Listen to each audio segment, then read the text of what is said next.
On August 24th, new federal rules will effectively ban unserialized parts and kits used to create ghost guns in every state.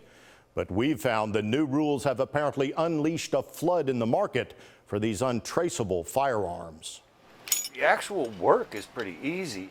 To find out just how easy it is to make a ghost gun, This is blank. we visited Bob and Hugh in a garage in California's Central Valley, where they've been building these homemade guns for years as a hobby.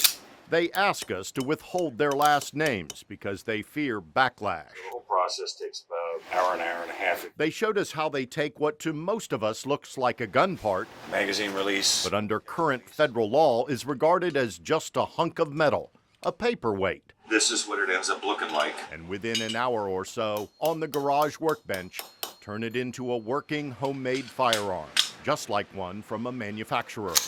The only difference? Most privately made firearms created this way have no serial numbers, almost no way to trace them if they are later used in a crime, earning the name ghost guns. Another AR-15 lower receiver. You can buy an unserialized ghost gun part legally with only a credit card and an address in most states. For now, we know because we did it.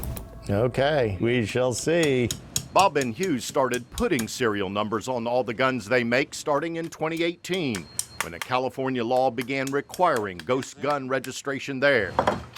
Rules that will soon extend to every state as the federal government plans to mandate serial numbers on all relevant gun parts used to make homemade firearms.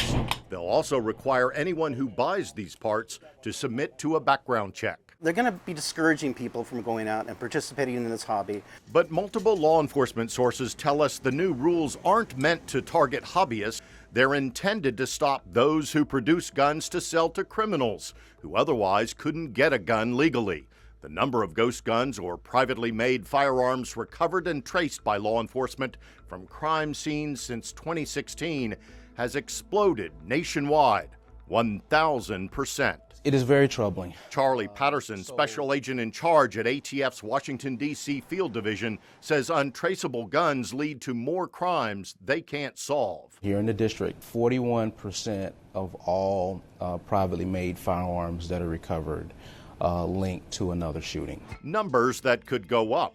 CBS News has found that there's a rush to sell off these soon-to-be regulated gun parts.